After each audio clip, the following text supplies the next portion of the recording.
to Bloody Good Horror, covering the best and worst of the horror genre since Halloween 2007. Listener discretion is advised.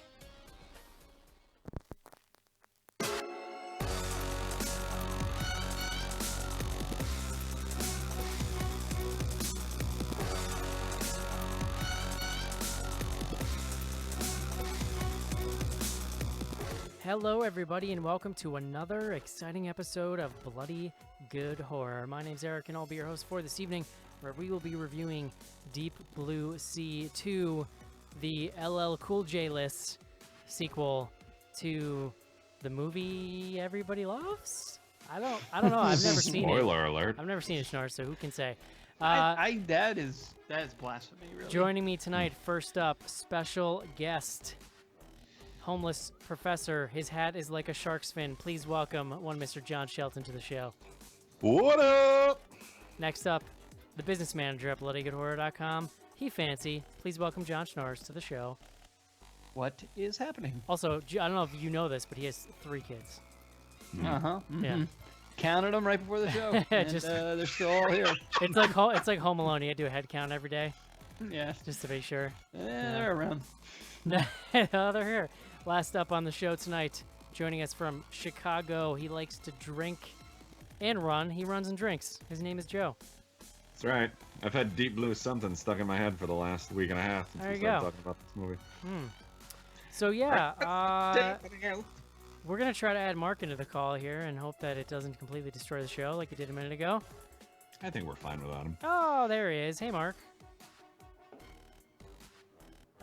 So cut. Wow, that was enthusiastic. Thank you, Mark, for that. Coming rousing. out the gate. What Yeah, up? coming in hot. Yeah. Try to control yourself. Yeah. So we're here tonight to talk about Deep Blue Sea 2. And you may be asking yourself, how did you guys end up on this movie? Well, we decided this year that 2018 is going to be the year of patrons voting on shit. Why not? I mean, it's mostly like we just don't like making a decision every week. We decided. But also, I think patrons. I'm ignoring you, Joe. Eric sent an email. We said that's a dumb idea. Eric did it anyway. I think patrons. what I think patrons like voting on stuff. So yeah, last week we put up a bunch of movies for them to vote on. They actually voted on a movie called They Remain, which looks sweet. But then it turns out we couldn't get a hold of it. So number 2, actually, I would say like a close number 2, Deep Blue Sea. Definitely a number 2. It was a little bit of a tongue-in-cheek number 2, I have to believe. But Well, it was ahead at first, and I was like, oh god, here we go. I Yeah. knew I couldn't trust them with this toy. yeah. But No, I was there the one who, there was some chatter Yeah, on. Turns the out you Patreon. couldn't trust us with it. Yeah. It is a true number 2 in every sense of the word. Yeah. I don't know. I Shut- mean, I saw some stuff in this movie that I'm actually pretty excited to talk about. So Mm. it's not it's not a total loss. Okay. Some stuff that I'm pretty excited to talk about. Yeah. You're sailing, we got nothing in common. Has anyone here seen the original Deep Blue Sea? Everybody's seen the original Yes. except you. No. I'm with you. I have not. Really? Other than like the Samuel Jackson gets eaten clip. Well, that's close I enough. think That's all I've you seen really it need. like 15 times when it came out. I don't Like it think was I've one of seen those. it all the way You saw it 15 times. I don't Schnars. know about 15 times. No, but it was one of those movies. Like I probably saw it 5 times just on TV. Schnars, LL Cool J's mom hasn't seen that movie 5 times. So it is celebrating. Well, it's actually next year it will be 20 years old. The original Deep Blue Sea. God. Feels like only yesterday. The original was a Rennie Harlan film. Now, Nightmare on Elm Street 3. Mark, you're my last hope here. Do you remember that when Deep Blue Sea came out, LL Cool J had a song in which he rapped the lyrics, "My hat is like a shark's fin"? No. What? Come on. Everyone knows that. Well, Eric, how does that jam compare to the jam that opens Oh. Deep Blue Sea 2? Yeah. It's like a Bond movie theme. It's very yeah. sensual. Yeah. Like I'm not ashamed to admit I was borderline turgid. It was a very much a Bond theme Yeah. song. That was like definitely what they're going for. We should add that the original Deep Blue Sea is available on Netflix right now. So Oh, nice. if anyone wants to, catch up on that before they quote unquote enjoy this film, I also want to point out that the poster for this movie features like an enormous shark on it, which is not at all what's happening in this movie. No. They're not. They're not enormous tiny sharks. In sharks. fact, they're so normal size that they can fit in that little hole in the research facility. Eric, Just I don't fine. know if we want to get right into it, but just calling this Deep Blue Sea 2 is itself Yeah. a con of sorts. So, we can kind of maybe What save if that. it was Deep Blue Sea TOO? Oh. Then I That would actually would be be way accurate. more in on that. Yeah. I feel like that changes the whole also. ball game. Yeah. Yeah. You know. I I don't know. don't think they were very deep either. Like, Yeah. I was going to say the same thing. It could have just been like shallower Blue Sea or something. There were a lot of Underwater. blue scenes though. There was a lot of red and green scenes too. Oh man, there were some crazy randomly colored lights. We'll get to all that in a little bit though. Just wanted to mention. So next week, so 2 weeks from now, that movie's coming out, John. The spooky looking one. What is that called? Hereditary? Hereditary. Yes. Starting to see some reviews pile up. Some interesting stuff coming in on that. So next week is open. So Schnars and I just put our oversized brains together before the show, and so we, in addition to having patrons vote on new movies, we wanted to have these groups of like old movies. And Schnars had this idea because we were talking about doing 90s stuff. Schnars had the idea of just looking at 1998 next week, since it's obviously like it's been 20 years. So Schnars and I came up with this list of 5 movies from 1998 that at least Mark is going to hear for the first time. Did you tell Joe beforehand? Yeah. I told them before. Are you ready, Mark? Number 1, John Carpenter's Vampires. Vampire. Number 2, Josh Hartnett's The Faculty. Okay. Number 3, Urban Legend. Number 4, Classic. Gus Van Sant, right? Yeah. Psycho remake, and D. Snyder's Strangeland. Those are all 5 horror movies that came out in 1998. So starting tonight, we're going to put those up for a poll. Check your email. You'll get a notice from our Patreon account, and you can hop on and vote. Decide what we're doing next week. Mark was old enough to see some of these in the theater, probably. Yeah, sure. And Sunday afternoon, we'll figure out which one we have access to, and we'll watch it. I mean, listen, all these movies we could get in some form. I feel confident in that. So Yeah, we did not check their availability on streaming, but we'll figure out there's a rental. even if seat. it's I like watched the faculty again. you can rent anything nowadays. Yeah, no, for sure. Well, not everything apparently. Well, listen, I said, do we have everything? All right, Joe. And here we are. Joe, why Jeez. don't let's go to the beer now, so you'll stop breaking my balls. Beer guts. Deep Blue C2, Electric Boogaloo, a fancy little film about some folks underwater dealing with some sharks. And in honor of that, and stay with me, see if you can figure out why I picked this one. But a delicious summertime beer from the good folks up at Sea Dog Brewing in Bangor, Maine. And this beer is, you see where I'm going with this, John? I just liked how you said Maine with an accent, like Bangor, Maine. Yeah. King of the road. Sea Dog Brewing, this is their Blue Paw Blueberry Wheat Ale. Mm. Ew. 2 words. Deep, there, Joe. John. Deep. Deep good. See. So this is their seasonal, probably their most popular beer that Sea Dog puts out. So they're based out of Maine.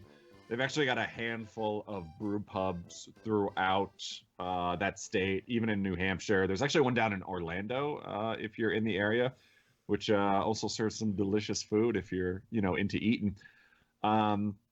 Sea Dog also distributes pretty far throughout the U.S., so you can probably find this one in your neck of the woods around this time of year. Wheat ale, so you get a lot of that sort of banana and clove, but a good punch of fresh Maine blueberries in there as well, John. Maine, the #1 producer of blueberries in America, John. You know who the #2 is? New York State. New Jersey. Oh. Yeah. Maine, though, wild blueberries, which you cannot That sounds cultivate. like a Nantucket Nectar's fact. Yeah, are you reading this directly off their website, or Is did this you do the research? inside of No, a he's got a s- Snapple No. bottle cap. Yeah, he's is this reading. the inside of a Snapple, Joe? Absolutely not. No, these are things that I've learned in New You Jersey know that because beavers were once the size of bears. when we lived there, there was a high school that was petitioning to make the state fruit the blueberry because they're the #2 producer. Wild And they blueberries they're all are wild blueberries, which you can't really like grow. Like they're just kind of there. wild ones are great. Hence the wildness. Yep. Mhm. But anywho, this beer is deliciously drinkable, especially around this time of year in the summer months as it's getting warmer. Only comes at about 4.6% alcohol, so like with blueberries in there, like you can pretty much give this to your kids and you're doing just fine. It's almost like a Capri Sun for your adult friends. SeaDogBrewing.com is their website, and everything they put out is usually pretty good. The food at the brew pubs is super good, so I definitely suggest you go there if you can make it. They make a barbecue sauce with this beer, which sounds weird, but it's very delicious. I would drink beer out of one of those stabby pouches. What are you talking about? You said it was a Capri glad you Sun. asked. I follow. I got You said it was a Capri Capri Sun for adults, you dingus. I'm just saying. Thank Stabby. you, Probably Shelton. wine than beer, You but- can essentially get wine out of those things. Yeah, Yeah. It's like what Franzia comes in. I'm pretty sure stabby pouch is the universal term for that That's right. situation. The little kids. We just had a barbecue on Sunday, and the kids were running around. Hey, do you have any of those stabby pouches? We sure are thirsty. We had milk in them in elementary school. It was real weird. Oh, I remember. That is disgusting. And then An we used, old-fashioned milk bag. we used to poke holes in them and then squirt them on people, Yeah, as you do. a lot of fun Yeah. for everybody. So I'm done. We can move on. And then we would like hide them in snowbanks to see like what they looked like in spring when it all melted. I bet they still look like just the Just the plastic bag with same. milk in it. Just the same. Yeah, pretty much. Yeah. That's Yeah. how cheese is made. Oh, what fun we That's had! how, did you say that's how cheese is made? Days of yore, the Amish would take their In my milk. day, we stuffed our milk We hide bags the milk pouches in the snow in the drifts. snowbanks. Wait for the first thaw. Then come springtime, we'd have some pouch cheese. Oh god, fun times. All right, guys, it's time. Let's Pouch cheese. take a quick break and review Deep Blue Sea 2. This is it, Jennifer. Your big break in TV. From the prime time, bitch. Main feature. And we're back. John Schnars. Yes, Eric. Did anything racist happen at Duke this week? I haven't been up on my news too much. Well, so Roseanne Barr has kind of like blotted out the Oh. racism sun. so- God. Famous Duke graduate, Roseanne Barr. Stop it. She's been named the dean of students. They're like, we like the cut of your jib. Yeah. Come on down to our God. school, do one of them funny Halloween specials for us. My How favorite. about Roseanne? My favorite part of all that is Ambien tweeting back at them. Sorry, Yeah. racism is not a side effect of Ambien. Yeah, Oh no Yeah. shit. It's pretty good. yeah. It's pretty. It's fun times. Pretty good. What's the latest in the saga of the rap music in the coffee place, Schnars? What's the? You know, it's kind of fallen off the radar. I'll tell you. Well, it turns out when your president is a racist, and then there's like famous racist people just like feeling like they can say whatever they want on Twitter, people stop caring about random Yeah, college anything teams. goes. Oh, I thought you were talking about the president of Duke. No, I Gotcha. meant the United States. Yeah, no, now I got you. Now I got you. Probably it's just not openly. Of Right. these United States. We have a new president. I don't know. I actually don't know anything about him. We At the Duke University. Yeah. Well, We- so I'm drinking out you- of my. do you still go to Duke right now? This is like the royal we. Listen, Eric? You know, once a Dookie, always a Dookie. So. Yeah, clearly. Mhm. Mhm. You learned words while you were at that Duke there, Schnars.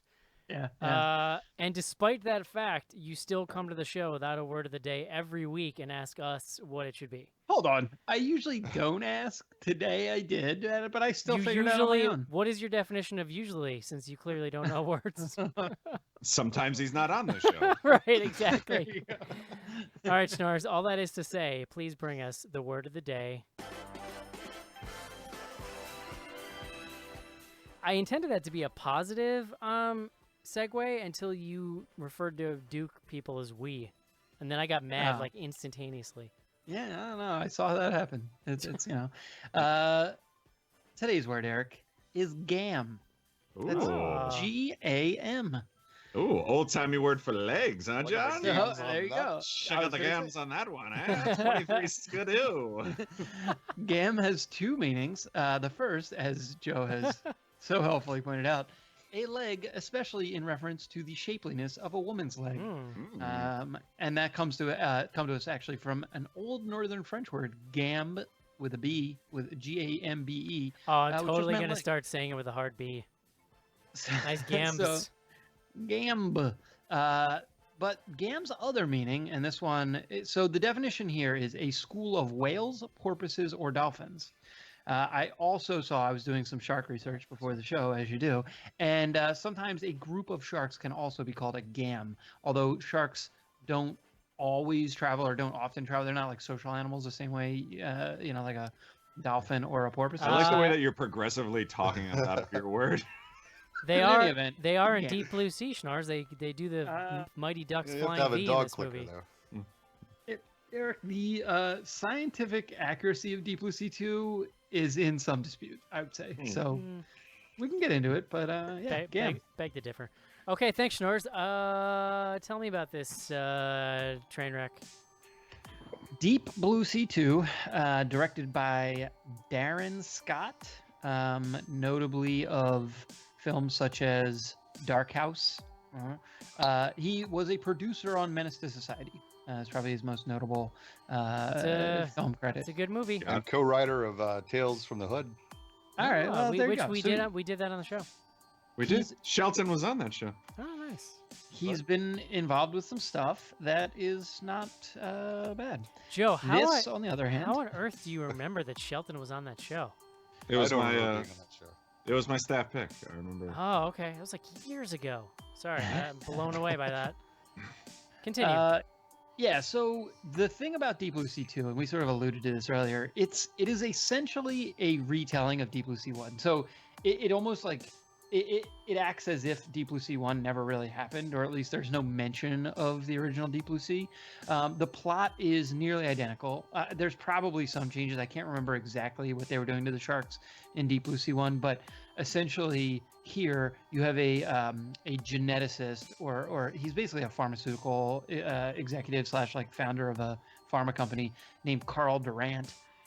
He has genetically modified or essentially implanted sharks with this serum that makes them smarter, and he's testing this for humans to eventually use, but he's testing it on the sharks for reasons that are, again, we couldn't agree over email earlier, but I believe it was because the sharks' immune systems somehow were going to allow the serum to like work better. The long and short of it is he basically trains 5 sharks to be sort of super smart. He has like a small staff on this research station out in the ocean. And he goes and recruits this woman, Misty Calhoun, who's a doctor or a scientist, PhD, shark researcher, like preeminent shark researcher. And he brings her out there. She doesn't know why, and only finds out when she gets there that. I mean, there's we never really know why either, to be honest with you. Well, no, he brings her out there because there's like a problem with the main sort of subject. All of the sharks are bull sharks, which are apparently, and we kind of learned this in some exposition early in the film, they're like meaner than great whites, apparently. I didn't actually research that part. It's like her reaction to seeing the bull sharks is like when Dr. Grant finds out that they bred raptors in Jurassic Park. It's the exact same thing, but with a bad actor. Yes. Oh, you leave Misty Calhoun alone. Danielle Savre. Yeah, I mean, so she gets out there. She basically meets the rest of this crew. He also had brought out some sort of like behavioral psychologists. It's actually a married couple, Who do Leslie and Daniel They Kim. have nothing to do the whole movie. Well, also, You need they like, bodies. they like research cognition, and yeah, I mean, what are they gonna? I don't know, analyze the sharks Like, from a distance. It's very strange. Yeah, none of it makes a ton of sense. I like that they introduce themselves as newlyweds and explain that they're going to be dry humping for most of Well, the. yeah, It's they're so basically like bizarre. immediately like hanging all over each other. Oh, They're sorry. they're Forgive us, we're professionals. newlyweds, so we're going to be Yeah. finger blasting, right in front of you. um, yeah, and so they all get out there, and it turns out when you make the sharks super smart, they don't love to be in captivity, and so they immediately start turning on the scientists and Carl Durant and attacking the station. And the rest of the film becomes the battle for survival Oh boy, does it! Of in my- the deep of blue sea. Battle for survival of my attention span. Yeah, I mean, look, the movie, if you can say anything for it, it's pretty short and it moves fairly quickly. Mm, It is still boring. Like, there are still boring parts, which is ludicrous. we can talk but- about it. Hey, Mark, you're muted. Shall I say There we go. hello? Hi, are you live over there, buddy? Hello there, yeah. Did this Yeah, movie I'm in. kill you? What did you think of this? This is objectively a terrible movie, but it is going to be a very fun movie to make fun of. I think John did a very admirable job describing the quote unquote science of this movie. Science. But by all measurements, it's terribly written, pretty terribly acted. The effects are horrible, but there are moments in it that we will get into that are so unintentionally or maybe intentionally hilarious that it sort of makes it worth it. That being said, I think someone in the email said that like it's bad, but it never really, and it may have been John actually. It's bad, but never really crosses all the way into so bad it's good. And I would kind of agree with that. I think that my patience wore thin with it by the end, even though I was at a point enjoying how kind of stupid and Yeah, silly it I is. didn't really start laughing about things until we started discussing them over email. But watching it, I'm just stone faced angry. Just like seriously. How dare you make this Yeah. film? Definitely much more enjoyable when you can roast it in real time. Hey, Shelton, how do you feel about us that we pulled you in for this one?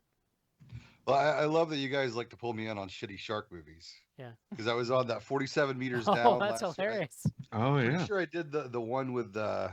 Well, that one is actually pretty good. The Shallows. Yeah, that one was good. Oh yeah. My exact That was words okay. my exact words over email were, I would like to hear Shelton talk about this movie. Shelton, do you think at this point you can identify a knocked up shark just by looking at it? Well, yeah. Yeah. Scientific you can term. tell at by at 50 yeah. yards. So what did you think of this? It was a movie. It was the same movie that I watched 20 years ago, except without Samuel L. Jackson and LL Cool J. Do you like the original? I don't even know if we talked about that. I mean, it's not even. I don't know. It was just. It's one of those 90s movies that was just something you would rent at Blockbuster. Yeah, Like, I yeah, remember that sure. it came out around the same time as the giant crocodile one. Oh, Lake Placid. Lake Placid. Yeah, Yeah. yeah. So it was kind of, I don't know, that was a thing. There is that one like awesome scene where Samuel L. Jackson gets eaten mid speech, which they kind of do a take on in this. So overall, yeah, I mean, it had its moments. There were a few fun things, and I think if they'd kind of leaned into that a little more, it could have been like campy fun. Not quite. They didn't have to go full Sharknado, but if they just leaned into some of the ridiculousness a little more, it would have been better. As it is, it's fine. I watched most of this on the treadmill at work, and that's a pretty appropriate place to watch it on my phone. On the Yes. treadmill. What sort of work do you do? I was gonna say, hell of a work situation. Well, I'm a Like, personal you know, trainer. Man. Joe. Yeah, I mean, it's the point that John made over email is valid. Like, it never goes so off the rails that it's like Sharknado goofy fun. But I do think this is the perfect kind of movie if you're gonna get together and drink a few beers with some buddies on a Friday night. Like, this is the perfect movie to like goof on. So as we were emailing on this, like I actually started to have a lot of fun with it. It does take a while before stuff kind of ramps up, which I think is probably and this is saying a lot, like its biggest downfall. But like once the shark, sort of hilarity ensues, it is somewhat entertaining. I would disagree with John and say like this actually could have been a little shorter. Like I think the setup Like- in the beginning goes on like a little bit too like long. 90 minutes shorter. There's a point in the third act though where even though some people have died and it's kind of picking up a little bit, where it's just like an interminable like succession of scenes in rooms with different colored lights where Yeah. people are just acting tense and nothing's happening. It's very strange. Like just the pace there, it just kind of dies. There's also a ton of dialogue in this film Yeah. for a movie like this. Well, you and know? filler, But- like the opening scene where she agrees to go to the facility, we literally see like 2.5 minutes of the boat ride for no reason whatsoever. Yeah. Well, I mean, it's because I think you made the comparison over email, Eric. Like, we just watched Tremors, which is similarly, cheesy. I would actually argue that the acting in this is better than Tremors. Like, But I Tremors, find- but Tremors was like a far more enjoyable movie, though. I think. I don't know. Like, I would argue that I actually enjoyed this better than Tremors. Hmm. Only because I find the father from Family Blasters? Ties like super obnoxious in Burt, Tremors. Burt Gummer. Yeah. Whereas like this, like it was just like stupid sci-fi channel like cheese. I'm still just creeped out by Jamie Kennedy. I don't know. So. If this movie had ass blasters in it, I might be inclined to agree with you. But without that, I'm just not sure. It's true. Like, ABs. yeah, I mean, like the ABs. Jamie Kennedy like character, like that just made me sad. Like nobody in this movie made me sad. It was great, and I loved it. No, the whoever wrote it made me sad. Let's say that. Yeah. Like, and Yeah. whoever decided that, whoever's I don't know idea of the like wetsuit cleavage was kind of made me sad because it's like really, Wow, man, I we're mean, still carrying that torch, huh? Okay. I think there's a lot going on. Like the fact that Yeah. she's showing a video to her class about how these sharks are actually gentle giants, but meanwhile she's pretty much like giving sharks lap dances underground. Like it's super weird. Underwater. And then like that other scientist shows up after like their initial encounter, and she's just like wearing like a see-through top. Like It I think reminded they me know their audience. at that this that point. opening reminded me of what is that Jessica Alba movie where they're like marine biologists, but the whole movie is just her in a bikini underwater, like swimming around. Deep Blue Crush. Blue Crush. No, that's Shitty. Blue. No, Blue Crush is a Mark's just setting you up. uh, huh? Blue Pacific Faygo. Pacific Blue. Blue Crush is AI. a surfing movie. Jessica Group. Alba? I'm gonna look this up, Schnars. What did you think? All right. Perfect intro. Yeah, I mean, look, like, there's not a whole lot I would add to this. I actually, I mean, it's stupid to just like make the review a comparison of two films, but I would probably agree with Joe that I like this a little better than the Tremors film. This is like it's just like aggressively dumb in a lot of areas. It's not to the point everyone made. It's not so dumb though that it sort of like bleeds into that like I don't know. It's not it doesn't- self-aware. Like it Yeah, doesn't. well, I think that's like an actual like good question, right? Is these guys sitting down and writing this screenplay? There's no way they think they're writing a good film. There's just no way. So, there some of the dialogue and like we called out some of the quotes was like obviously bad, like written to be bad. And then some of it, the quote about like you're treating us like, or generals treat soldiers like chess pieces on a chessboard. I can't even remember what the quote was. Pieces of chess on a Yeah, chess. pieces of chess. Like shit like that is just. I mean, come on, like that's gold. Well, that was just a straight up like fucked up line that they just went with for some reason. Because there's no way they wrote, you treat us like pieces of chess on a chessboard. Or I guess there is a way, but I mean, I there think the could dude be. just blew the line, and they're just like, oh fuck. Yeah, well, they just went with it. No, I would say that to Joe's point, the acting here is better. I think it really comes down to the Carl Durant character. The actor's name's Michael Beach. He's been in a bunch of stuff. Like he acts. This is the main scientist guy. Yeah, like the bad guy. He's essentially. terrible though. I mean, he's at Oh least no, see, he's I at loved least it. he's at least a little funny in how hammy he is, but Yeah. just the character and the lines are just so dumb. Well, the well, very first thing he does is like throw a dude in the sea to demonstrate his sharks. Like the Yeah. most evil Yeah. possible thing. He just like chunks a guy in to make a point. So I actually thought the like hunkster Rob Mays is the actor's name. I thought he was pretty good too, because Yeah. again he's just like he knows what he's there for. He's the guy who also like flubbed the line. They just left it in. He's like greased up wetsuit guy was the description of that character. yeah, yeah, Like your he's- hair's yeah, always a little damp and you have pecs. He's hunky guy who's gonna save the day and sort of be the love interest for the main scientist. She was sort of, yeah. she was not good. Like she was the worst probably, but in some ways it's because her character had to play it the straightest. She had some ridiculous lines too. But yeah, I mean, all in It's all, like like- this is Yeah, it's like all of the stuff is so forced about all of the like moralizing in the movie is hilariously dumb and just really Yeah. forced and like written by a sixth grader kind of stuff. Well, so yeah, And she in particular has some of the worst lines to say. well, I didn't touch on this in the whatever the overview, but basically the explanation for why Durant is trying to make this like serum that's going to make humans super smart is because there's a coming war with robots and AI. Like so when Yes. basically like when AI gets so smart that it's going to overtake humans, he is like the scientist who's going to prevent that because he's going to he's making humans smarter at the same time. And that he's machines saying, are. right. So Yeah. the idea is like we got to unlock the potential of the human brain so that we can take on the AI. I almost tweeted this, but I felt bad about like sending out a spoiler like that. But I was like, turns out Deep Blue Sea is actually about robots. Yeah. Because if you I take think it's that, a I got Deep prequel Blue to Sea 3. Terminator. Yeah. Like, I don't know. I didn't enjoy this movie that much. I enjoyed talking about it over email today quite a bit, I will say. Although that isn't really an experience that most people are going to be able to replicate. Yeah. I think it's really badly paced. I think it's terribly written. I think that there's a couple of fun gore shot kill moments.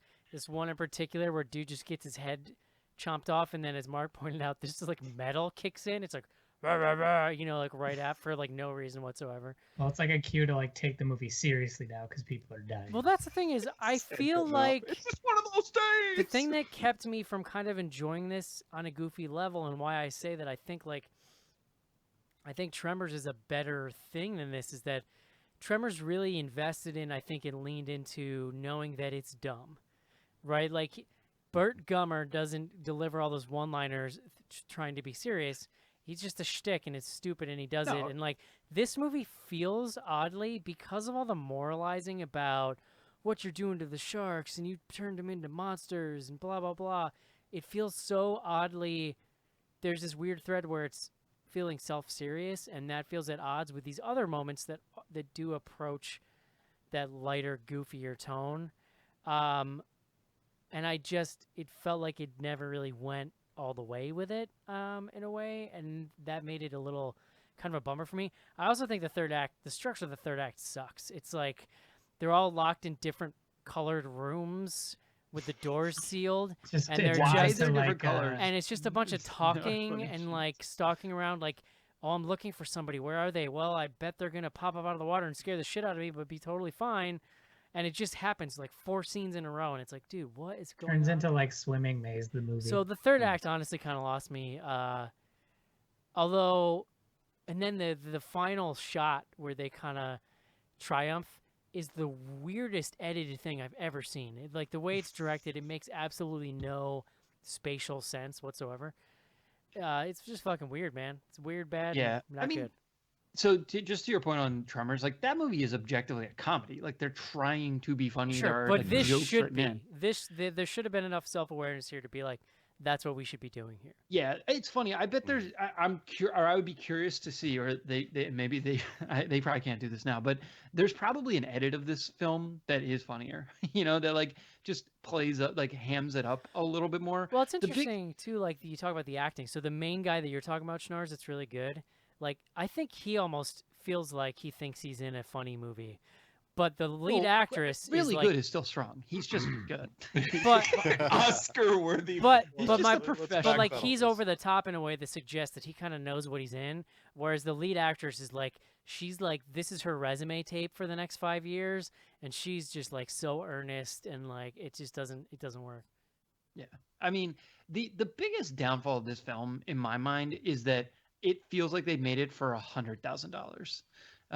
So Deep Blue Sea 1, for those of you who haven't seen it, is actually like a pretty big budget action film. So it was directed by Rennie Harlan, who had done like Cliffhanger. He did Die Hard 2. He did, like he had done a lot of like big action kind of blockbustery films. And Deep Blue Sea was, I believe, a flop. I don't know the like exact numbers on it. But it was a big action film. For the time, for 1999, it had like pretty expensive sci-fi effects in it, CG, special effects. And this has like the shittiest special effects. I mean, it's almost unbelievable. Like They use the same shot. So we didn't get into it, but the one thing that they do different in this film from the first film is that the bull shark. We made a joke about the fact that it was pregnant earlier. It gives birth to like a bunch of little baby sharks who are themselves genetically mutated. Killer baby sharks. There's literally one shot of those sharks in the entire film, and they just keep reusing it, but with different like background lighting, so that it sort of looks like they're in a different place. Like, I mean, did you guys? You must have picked up on this. It literally was the same shot every time. Yeah. Yeah, there's a It was Well, ridiculous. and even though like the shark floating by, there was times where the shark was like swimming by, and I was trying to see if like the tail fin was even moving. Like it had like a static, like almost like smiling facial expression, and didn't even look like it was swimming. It would just like float by the screen. Like, Yeah.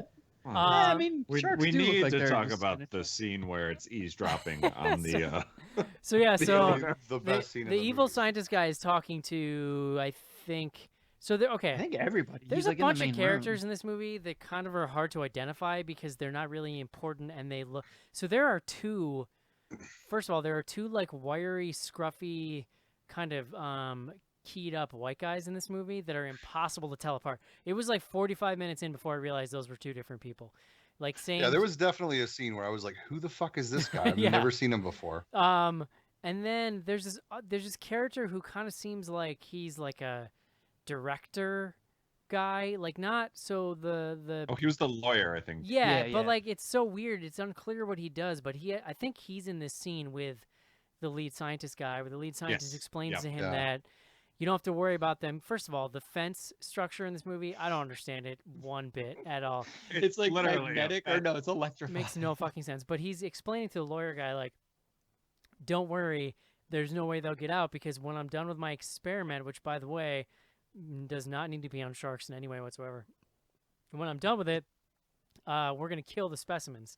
And then they cut, and in the back of the room, there's like a porthole window, and the shark, because they're in like an underground research facility, the shark has sidled up to the window and appears to be eavesdropping. And the best part is like the shark is still, which I don't understand how a shark could just sit still, perfectly still in the water. But like they keep cutting back to it. They cut back to it 4 times, so that shark is not moving. He's just sitting there like intently, I guess, through the It's a she, Eric. It's the she shark. Through the She's glass There's is just a single listening. tear that comes out of its Shabba eye, shabba, knowing that its master is like Oh my god, that would turned have on been, him. that would have been so good. How could you do this? Yeah, to the us? the other thing that was super confusing to me throughout this film, there's a lot of stuff that I'm just like curious how it was written, because okay, so they make a big deal of the fact that there's 5 sharks in the opening like first act, right? So when she comes, you see the like 5 sharks swimming together. I think you even see them in the first scene. We didn't even talk about the opening scene Yeah, where yeah. the South Africans are shark finning. Oh my god. But With, yeah, they with make a like 20-pound test line that yeah. like you would go fishing on a lake with. There's smaller sharks out there, I guess. I don't know. but like no, they, but go ahead. there's I, these I 5 want sharks. to talk about that scene too because it's funny. yeah, they show these 5 sharks like several times, but then they only ever really come back to the mom shark later. And these other sharks theoretically should just be out like waiting to just like murder these people. Yet then, like, you know, somewhat spoiler alert, like there's a scene where they have to like swim to a boat, and you're just like, where are these fucking sharks? Like they should be eating these people right now. So the movie opens on, yeah, these 2 guys like illegal shark finning, where you kind of pull. That's kind of like it's so dark and gruesome, and they pull the shark up out of the water. They don't show it, but you know you chop it off and they just throw them back in. So, you know, it's like a real life thing that's really awful. Kind of a weird thing to start your like goofy shark movie out on, but it did make me laugh because they do it and they immediately start acting like they just scored their first ever touchdown in a football game. They're like, Oh, they, like they take a selfie. yeah, they Do take the a Come on, selfie. do They're the like, selfie. and then they throw it in a bin, and there's like 40 other fins, and I'm like, do they do this after Every one? single time. Well, Very- then they were like spent after it too. Let's take a which- really They're long like, oh time. man, I need a beer. Yeah. I don't know. Let's get out of here. I've had enough. I've had enough celebrating for one day. They never really did explain. Now that I'm thinking about it, in that scene, so the whole, like the sharks end up attacking, but before that, they get like a Yeah, like a like warning. a warning to like get out of that area. But they never explain like is the warning because somebody actually saw the sharks or like No, the I was warning from the was facility. from Hunkster. He was Yeah. from the security guy. because that- he's the one who He's shot rounding up. the Yeah. he shot the like orange flare into the sky. Yeah. It's really funny Alright. because so like his way of controlling the things is he rolls up in the boat. The sharks have already killed the poachers, and the trainer guy rolls up in the boat, and he just like literally has like a fidget spinner in his hand that he like clicks, and that controls them, and it just makes the mind reels. It's like, well, if it's that magical, like why do you even have to be that close for it to work? You Well, know what I I mean? can explain that. That just means that whoever wrote this had just seen Jurassic World Right. and said, "Let's just do that. Let's just go." Well, in a with lot this." of ways, like as we were like as John was explaining it, like I feel like this is kind of a rip on Jurassic World because like Oh yeah. the way that they're training them and like the way that they kind of attack is like very much like the Velociraptors in Jurassic World. Yeah. Like, Yeah, but they don't do anything. One- Like, one of you those never vel- see the sharks again. one They of set those- it up, yeah, but it never pays off. Like you see this like V of sharks like all the time. Like he's got them trained and like he can make them turn on a V and or turn like on a dime and go wherever he wants. And you're kind of expecting like a swarm of sharks to attack at some Yeah. point, but yeah, it's just the mom shark. After, Joe, one of those velociraptors named Blue. oh, very true. Just It's all saying. coming together. My other really like beloved funny moment from this movie that happens about 4 times is, so the scientist guy, we've come to find out that he's taking the smart shark, Yeah. smart Oh, God, yes. smart shark serum, and it's like he's got these little vials, and he unscrews the tiny cap and he goes like this, and you'd think he's like shooting the liquid back, but instead he goes, "You ever like take a Jello pudding cup to work, but you don't have a spoon, so you tip it up and you're squeezing and you go." No. Like he's literally I've He never pretty done that. much performs cunnilingus on the little. He's literally making a vials. sucking sound, and the camera's just lingering on him while he's trying to get the shit down. I'm like, guys, you didn't have to do this. It's a movie. Just pretend. He You did. need to add an extra 10 seconds to this. Could you really milk it? love- Like, no, like literally milk it, please. we gotta get to 90 minutes, guys. Like, have I you love seen also that, like- seen The Last Jedi? Could you do like that, like the milking thing? He keeps them like these little vials in a like cutout book that he's got on his shelf. Yeah, Yet let me put it in my mouth for inspiration. after we see that scene, literally everybody on this like underground station knows what he's doing and is like openly talking about it. Yeah, Even though like he's got these like hidden. well, and Schnars' other point is like at no point is he shown to be smarter. He Yeah, acts, there's no payoff. he To that. I thought acts- he was gonna turn into like some kind of shark hybrid or something. he acts like and I was slight, holding out for that. Nothing like. he's just slightly erratic, and that's about it. Yeah. No, It's a- his like he's a- plans he's a- throughout the film are just increasingly dumber. He's a He just tiny has bit- no idea what's going He's on. like a tiny bit agitated. Yeah, yeah. It would be funny if he just turned into a smarter shark. Like as because like guys, no. We should go get a bucket of chum. That would be he gets smarter, but like in shark brain. Oh, this is my movie. I will make it. Yeah. Anybody else have a favorite moment? I mean, we So- need to talk about the guy getting his head bitten off, right? Yeah, I was gonna say you mentioned it, and now that like I had said off the top that like this has its moment. The movie is really bad. Like it's just like ridiculous. It would be and more all that. accurate to maybe say that this movie has its moment. The Yeah. one that we're about to talk about. So I actually like the final, like the payoff kill as well. I was fine with, which we can talk about. But yeah, the decapitation scene. So what I loved about this sequence is you have the South African guy. He's one of the scruffy pseudoscientists that Eric was somewhat confused about. He at some point they're like trapped now in this room, and he's South African and like really brave or just like crazy. Oh no, And so he's that's like, not even the guy I was confused about. Oh, I No, thought. Well, he's to scruffy me, himself. The IT guy and the other scruffy scientist with like they both have beards. Those are the those the are one who like did the cotton swab in the mouth. Yeah, those are the two guys I kept getting mixed up because Which, by the way, we don't need to talk about it, but there was a lot of sexual tension between the IT guy and that guy Just like- as they were like roaming around the station. Oh, I No, thought we you can I get thought into you were it. gonna say Yeah, you between. fucking nerd. I thought you were gonna say between the researcher and the shark when he's like reaching his hand in his mouth. No, so let me get to the decapitation briefly. So what I loved about the scene is the South African guy dives into the water. He gets hit by a shark. So the shark doesn't attack him. it just bumps him in the side essentially while he's trying to swim out of the base, and that knocks him unconscious. So then he's like not moving. Then the hunky guy dives in, the security guy, he dives in to save him. Meanwhile, the 5 gigantic sharks that are out in the water, none of them come to attack either of these dudes this whole time. They pull him back in. They pull the South African guy back in. The scientist woman, the main character, does mouth-to-mouth resuscitation on this guy, brings him back to life. He stands up and like basically does like a fist pump. And at that point, oh no, he bends over to yell at the sharks. He's like, "Fuck you!" at the water. Yeah. And the shark jumps out of the water and bites his head off. But like it's a clean decapitation, just head off. He falls down. It's pretty good, really well executed, I'd say. Yeah, I agree. And that was the good part. I like That his was weird like after his head gets bitten off, where he does like that weird shimmy and goes- just kind of like flops in. Yeah, it's great. It's great. Like that whole part is really visceral and great. Like, yeah, he like it's like death shudders or something as he's falling into Yeah. the water.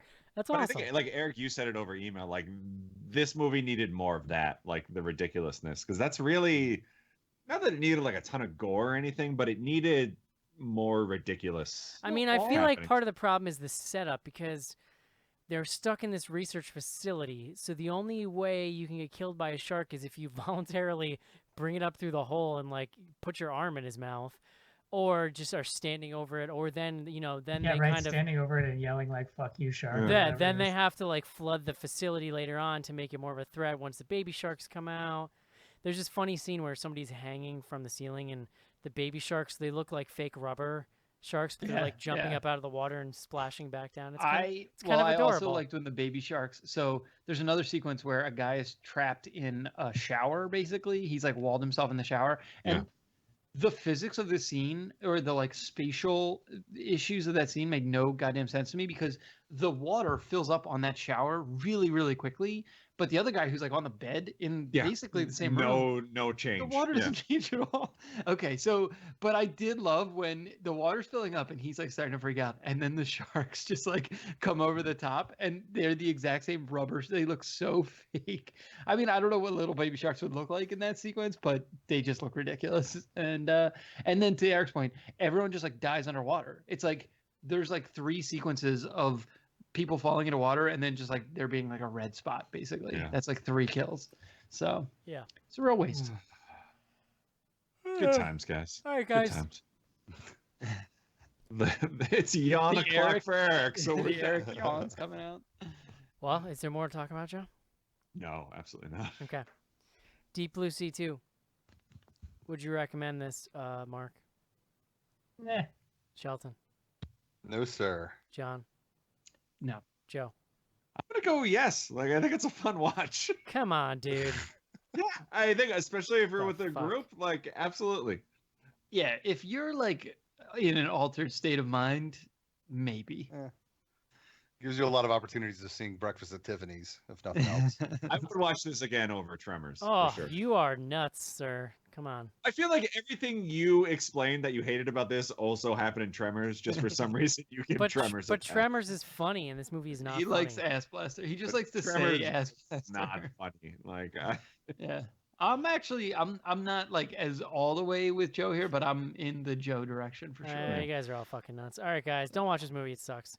All right, let's do some fan mail. Linda Githens, age 22. Valerie Hoffman, age 24. Mary Ann Stevens, age 21. They are all victims of the Toolbox Murders. The Toolbox Murders, a true story. Rated R. Hey, this is Ken Foray. Make sure that you tune in to Bloody Good Horror, the best horror you'll ever find in the United States or internationally, Germany, England, Italy. It's all happening right here in the United States. Bloody Good Horror. Ken Foray and out, baby.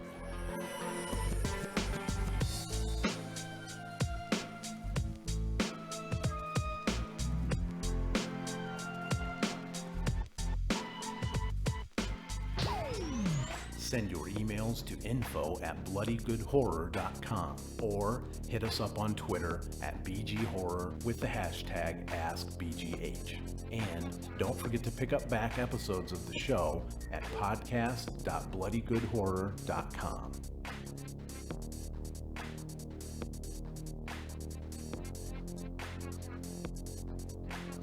And we are back. Bunch of great emails this week. People, info@bloodygoodhorror.com is the email address. First up, Justin. Hi, guys and Cece.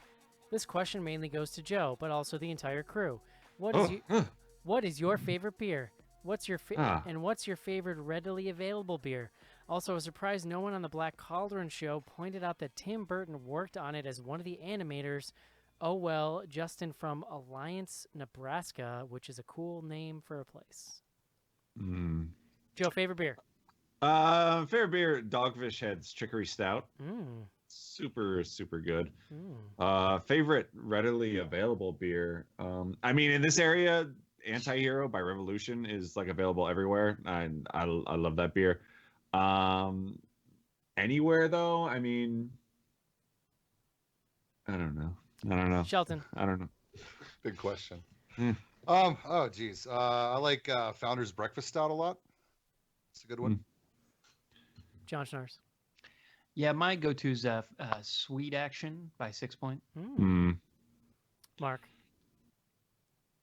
As far as my favorite readily available beer, I'm a big fan of the All Day IPA, Founders All Day IPA. And, Nice. is that a meh? No. Okay. I was asking Joe. Is that a meh? Oh no! I was gonna say like that. Yeah, you can find that pretty much anywhere. Like, I think of like readily available as like something you could find on tap at like TGI Fridays. Not necessarily. Like a Yingling then. I don't think That's tap. basically like your Goose Island. I don't right? necessarily. I think Sam this Adams means Rebel like. IPA is actually pretty good. Like I think this that's- means like if you go to a beverage center anywhere in the country, you can get this beer. I don't think it necessarily has to be like on tap at Fridays because that's a pretty low bar. Have you heard of? I'm gonna Bud say Light? I don't know if this is like a cool beer kid answer, but I had a Duvel once that was like not the one that's there's like an American one and then there's an imported one. I don't know the difference like in the color label, but I got it at a restaurant once, like out of a nicely clean tap, and literally I couldn't even hold a conversation while I was drinking it because it was so enjoyable. I love that feeling. Like this is gonna sound super weird, but like when you like take a sip of a beer and it's just like baby making juice in your Dude, mouth, like it's so good. I almost climaxed. It was incredible. If I had to say readily available, I might say Brooklyn Lager. That's like a big go-to for me. Yeah, it's not bad. Speaking of not to get off topic, but I went to Noon Whistle, which is like a small brewery in this area on Friday, and got a 6-pack, and they had those cans where it's not like a pop top, but like the entire top kind of comes off, The whole thing. and you can drink it like a little mug, like game changer. Like Those what are an great. amazing invention. Yeah, well, I mean, I can't remember if I've ever talked about it on the show, but I supported a Kickstarter called Draft Top, which does that to any can. It's basically it like cuts the top. It's really cool. I mean, it takes like it's a little tricky to use, but it works. I'm once you like kind of learn the grip it the right way, it works great. It's awesome. Once you toughen up your tongue and lips. Yeah. Well, it cuts it. So like that's part of the problem is like the cut is like underneath the rim. So I don't know. Schnars well has done. Schnars has some exercises you can do, Shelton. He'll email me about it. just check out Draft Top. Just Google Draft Top. I'm gonna look into this. It's pretty Tongue cool. squats. Tongue push-ups. Next up, Elizabeth.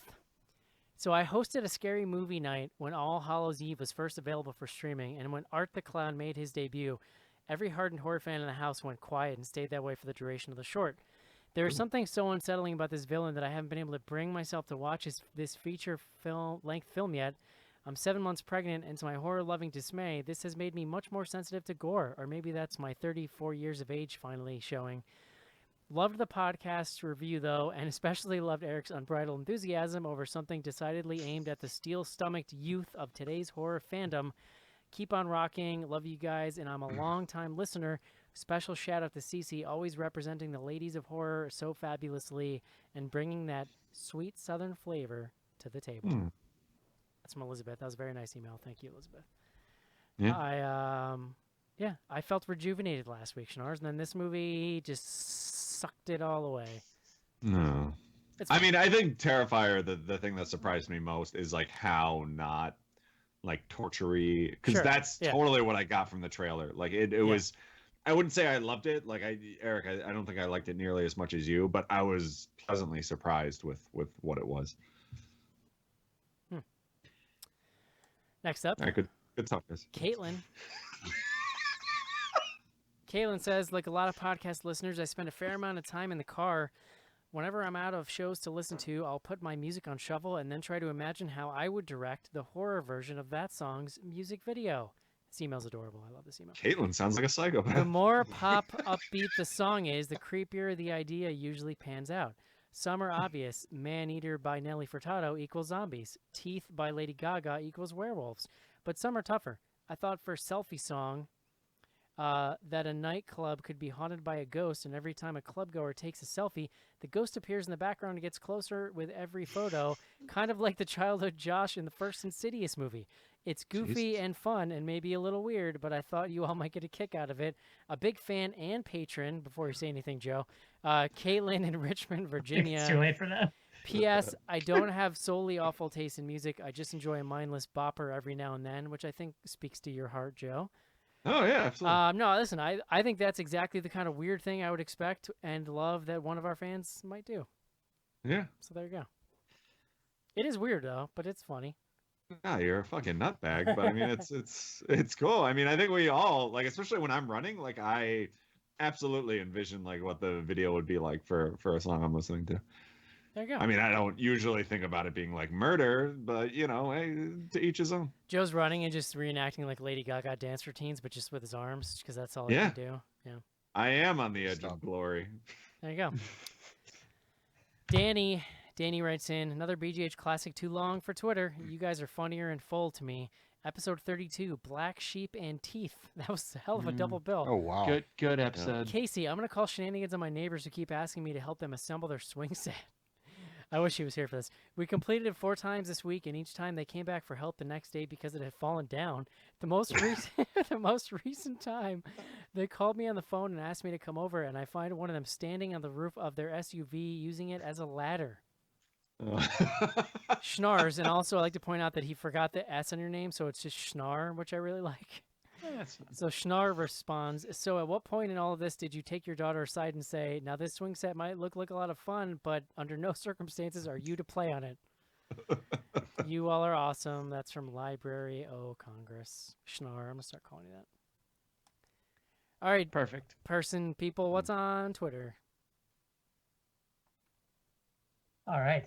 We used to ask that. Like, I understand that you're unmuting, but I don't understand the delay. Like, are you on a different plane of existence? Yeah, I think so. You just go, We use 2 hashtags. okay. I just have it rigged up for dramatic effect. Sure. The first one we use is BGH Classics. If you're a patron, patreon.com/bloodygoodhorror, you're listening to back episodes and you hear something silly, tweet it with the hashtag BGH Classics, and we'll read it. Should Schnars do this, or? No, I got it. This first one is from We're on Twitter. I don't know. from Mi Corazon Mi Amor. Remember that first time you got your hands on a paper shredder? That was Joe. And then John replied, I remember the first time I grinded my meat. All right, I actually want Schnars to do this. I'm not joking. No, I got it. You are fucking I mean- killing me right now. I don't think you could find a better way to read that, honestly. I did. That was episode Schnars, give it a 290, shot. Nights of Badassdom. If I remember, I think that was when Joe was talking about making his own sausage. Yeah, Mark, yeah. do this. Just like slap yourself and like stretch your cheeks out a little bit. Just, fuck off. I got this. Okay. Uh, Do a couple squat thrusts. This next one is from that baseball Joe. Joe says, John hired a poor person to read it to him. And then Eric said, yeah, he calls it books on people. I saw that this week and I popped a little, Mark. I thought that was pretty good. Good one. Episode 334, Jurassic World. But no, and then Schnar, the response tweet was that Schnars followed that up with "Come on," Come on. because that's always a Schnars response when we say something outrageous about him. Yeah. Yeah. Come That's fair. on. He gets That like was real. next He one. gets real Philly when he says it too. Come on. What does that mean? He's making out with a cuss? like I'm not. He open Joe- mouth kisses a relative and then says it. Joe, that was actually one of the things from the Terrifier episode I got a little salty about, but I left it alone. Which part? There was some slanderous Philly talk as usual. Oh, I mean, it's you a know. diarrhea town full of garbage people. I just gotta leave it alone. I actually thought Joe was quite subdued about the Philly thing last week. Yeah. Well, what passes for subdued? Morris? To be fair, John, I lived in that city a lot longer than you ever did, and Ah. you never did. So Yeah, Schnars lived in like Fair. the nice suburbs. yeah, it's like saying Mark, Eric, and I lived in New York City. Right, exactly. No, it's a little different. Little different. Excuse me, Joe, the capital region. Pretty close. That's right. New York City is an Capital actual region. city, not just a fucking shit town full of bell fuckers. Bell? Bell Bell fuckers. fuckers. All right, let's move along. Next one. The Liberty Bell. No, I got you. Oh, I'm just still trying to put it together. Followed. From that baseball the Joe. This is a quote from me. If you ever see me leaning out of frame, I'm just eating my dinner, not trying to S my own D. I'm not sure why I thought. That's okay. People would Joe think turned that. his video off tonight so he could pick something out of his teeth. He informed us over the chat. So Why not just do We it had on chicken tape? for dinner. It's still in there. until Delicious. we go to 4K, I don't think you really have to worry about people seeing stuff in your teeth, except maybe spinach. Oh no, I don't care about anyone seeing stuff in my teeth. It's more me trying to pick that out of my teeth on camera. You're just afraid it's going to get gift. That's fair. Next one is from that baseball Joe. Eric said, "Do hipsters hate Forrest Gump?" And then Joe said, "I don't know. Do you, Mark?"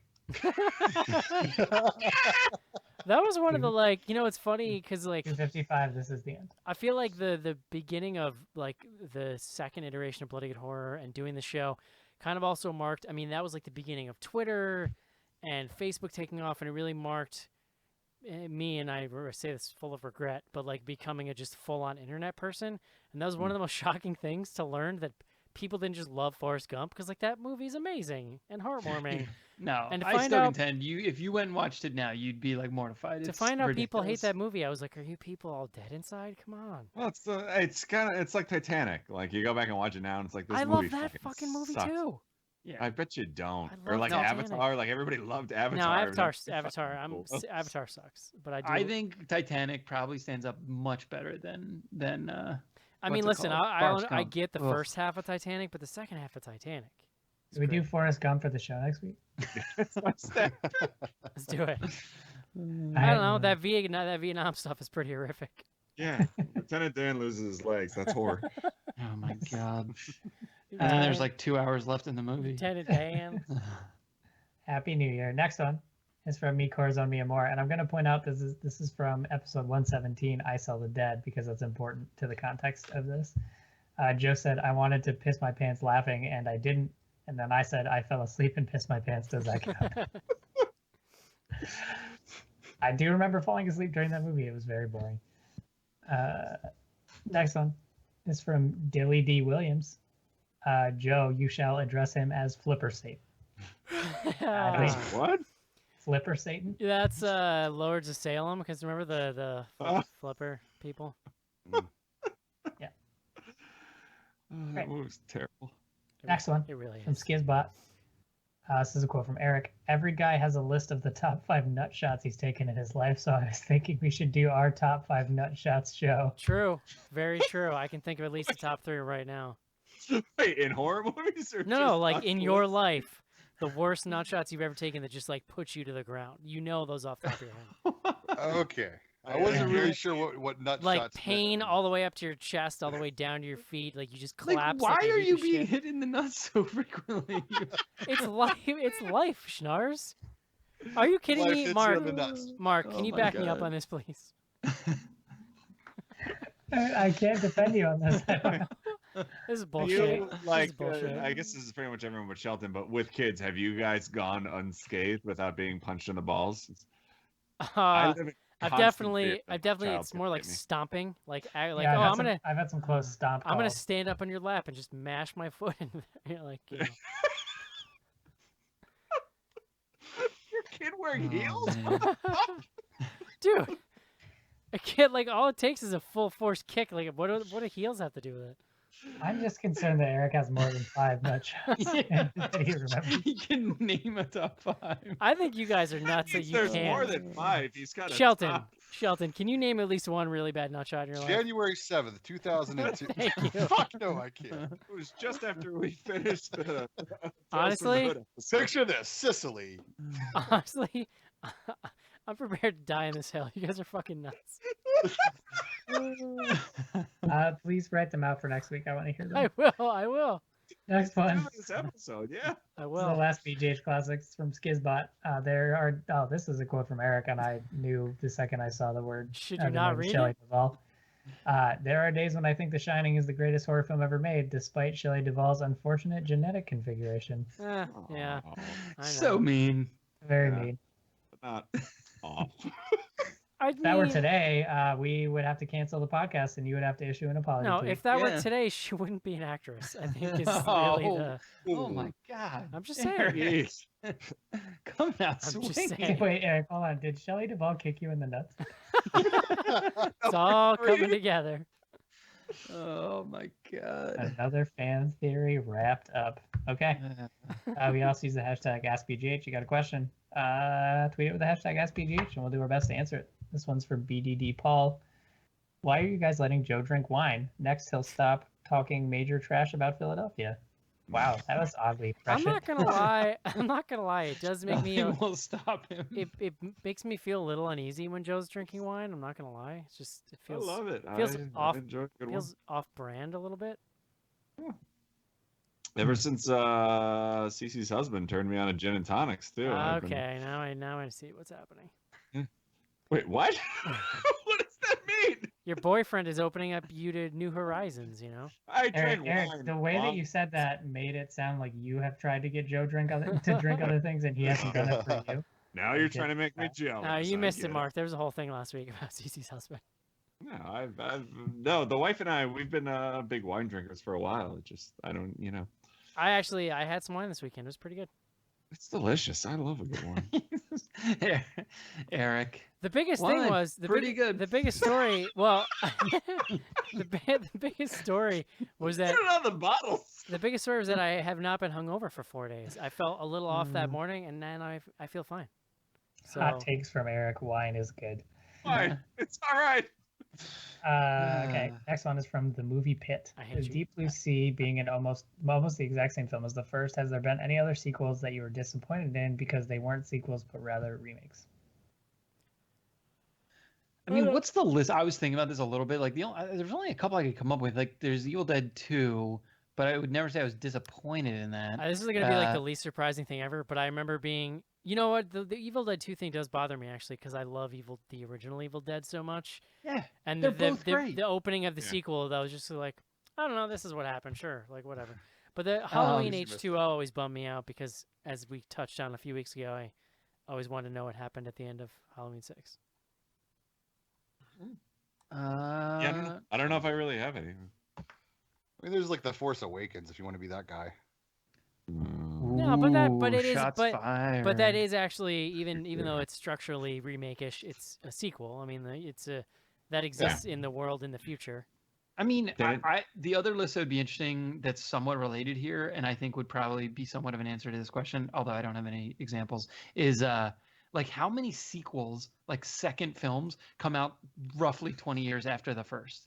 You know, and Lately, especially when it's it's a like, lot. yeah, well, especially, but it's like when it's like not a beloved film to begin with. Like Deep Blue Sea is not. I would never describe it as beloved. Apparently by you. You said you've seen it like 20 times. I literally am Mm. shocked that you guys have never seen this movie. It's, Mm. I don't know. So yeah, Has anybody seen Solo? Is it- No. no. All right. I went and saw it opening night, but apparently I'm the only one. What'd you think? I thought it was good. It's not great. It's, of the 4 newer ones, I would put it at the bottom, but not saying I I think disliked it. personally, yeah, it just didn't look that good. And also, like, any of my Star Wars hype got kind of sucked away after The Last Jedi. So I'm just like, I'll still. I disagree with that statement. I'm just being honest with you, Joe. But what I can honestly say is that now when a new one comes out, I'm like, all right, I'll just catch it on video. Okay. Is all of the excitement force milked out of you? Yeah. Mm. Yes, exactly. I haven't even seen it. I'm only aware from the memes. I'm not gonna take this from a Tremors apologist. I'm allowed to not like a movie, Joe. Not that one. Listen, Excellent. Rogue One is incredible. Let's move on. All right, next one is from the movie pit. If you could have a sequel to any movie made, what would it be, and who would you want to direct it? 10 Commandments. Chud. Forrest Gump. Actually, Chud would be a good one. I Yeah. watched that recently, and it sucks, but like There was a second No, Chud. Chud is take amazing. that back. Chud is amazing. it's a bad That was movie. what happened to Bud the Yeah, Chip? what about Bud the Chud? No, but that's a sequel. He's talking remake here. New question, guys. Oh, I thought he said sequel. No, he said sequel. Oh, I thought he said remake. All right. Well, sorry. we could say that we want the sequel to Chud too. Well, Okay. I only want Yeah. Chud said 3. like a new Chud. I Chud only the want a new. third. I only want a new Chud if you bring Daniel Stern back and he's the main character. But you know what? Bring John Hurd back too. Sure. Wait, is Daniel Stern still alive? Yeah. Yeah. Now I'm wondering, but I think so. Maybe. John Hurt might not be though. Oh, didn't he He just? did a yeah. he die? the last thing I saw Daniel Stern do was like a video. No, not John as Hurt. the- John Hurd. Oh yeah, John Hurt's definitely dead. Okay. He did a video when the Cubs went to the Oh, World yeah. Series as like the coach Damn from was that movie? Rookie of John. the Year? Yeah, John Hurd. John Hurt also is dead. He died last year, so John Hurd. Oh, So that's you'd have sad. to I'm you'd have sorry, to it's bring not him. You'd have, Daniel Stern still alive. you'd have Side to. note: this is a Good for great game to play at parties. By the way, is are they still alive or Yeah. dead? Like we have some friends we play this. I would be open to a John Hurd like hologram situation for this movie if they had to. Yeah, John. I didn't. CGMO. He's great. That's What a about bummer. that like Russian dude that faked his own death? That's pretty crazy. Yeah. What the fuck is John Hurt? Maybe we can John keep Hurd- our fingers crossed. That John he Hurd was is the dad in Home Oh, Alone, the dad from Home Alone. who was also Yeah. in God, was also in Daniel Chud. Stern looks crazy The these best- days. The best part about Chud is that Shelton so I interviewed one of the producers like years and years ago, and he claimed that Hurd and Stern like basically mutinied and like took over the movie and were like rewriting the script every day. And like wrote most of their own dialogue, which then when you kind of see Stern's unhinged performance kind of makes it even more amazing. Yeah. Well, that's the best part of the movie, I think. Are those two just being fucking weird? Yeah. Super dead. Chud, Roll. you see. Oh, Sounds yeah. or something. So Daniel Stern hadn't been in a movie since 2012, but he is in Game Over Man, which I don't know. I haven't seen it, but it's a Netflix movie starring the guys from Workaholics. Oh, I watched that. So It it's was a- pretty good actually. It's a movie Yeah, based I mean, I would watch it. I like movie those based dudes, on so a meme from Aliens. I guess. Yeah. But Daniel Stern's in it, so there you go. Sweet. Okay. Mystery solved. We got 3 left. This next one's from Skizbot. My dad told me that he and his friends dropped acid before seeing The Exorcist in the theater when it was first released. It was not a good time. Have you ever been too entirely fucked up while watching a movie at the theater? I mean, how recently? Because I think that describes all of us at Yeah, I The- mean the animated the only hope that dude has in that situation is if he takes so much that he doesn't even realize he's in a movie theater. Because if you just take like enough, I feel like that'd be bad. Bad scene. That movie's actually Yeah. I like, just also, at horrifying. one time, I partook in a bit too much of the Devil's Lettuce and went to go see a Star Trek movie, and we were late, so I had to sit in the front row, far right, and the angle mixed with the amount of action and the loudness of the speakers like nearly drove me to Oh, tears. dear God. What movie did we go see together, John? After like pounding 3 beers, Wasn't it was, Human The Centipede Right? too? Oh yeah, maybe the right with The Right, like with Dustin. No, No. Dennis. Dustin what's his name? Hoffman. What the fuck is his name? He's Daniel Stern. Anthony Hopkins. Anthony John Hopkins, Hurt. yeah. But I like between the two of us, I think we left that theater like 9 times to piss. Weren't Like, Yeah. you it guys wasn't Yeah. ideal. It's not Joe- ideal viewing. but- Joe, didn't you almost get sick during Human Centipede 2 screening? Oh my god! Yeah, I showed up there after the Pony Bar's first anniversary party. I have like 9 beers deep. Like I started feeling like dizzy, like I hadn't eaten. Like it was a fucking mess. Yeah. Yep, there you go. There was this one time I went to see Reanimator after like drinking a ton of beer and whiskey, Yeah. and And then Schnars fell asleep next to me immediately and dropped his beer, and I heard it spill down the whole aisle. I'm pretty sure I also did that and woke myself up. yeah, I think we all Schnars did. didn't even make it through the credits. That was the funniest part. Yeah, I didn't, but it was a great time. I was like, Also, I just had a like shot of adrenaline because I was just feeling so good, and I'm like, oh man, this is great. I'm enjoying this. And then 15 minutes in, I was like, oh god, it's happening. Also, what is it about waking up when you fall asleep in a movie that you immediately wake up all indignant, like I wasn't sleeping? Like, I'm fine. No, no, with me, it was more like I woke up and I was like, someone needs to get me into a bed right now. Richard, hold me. Yeah. This is gonna Next go up bad. is from Real Joe Scar. This is very interesting. I hope you guys are ready. If you wrapped Rob Mays and Jason Statham's limbs tightly against their bodies with cellophane, popped plastic Dracula teeth in their mouths, and made them fight in a baby pool full of moon-mist blue Fago, who would win? Who's Jason Statham? He's fighting the guy from this movie. I think, right? Isn't that who it is? So like Jason Mewes? Jason No, Statham Rob is Mays. kind of old now.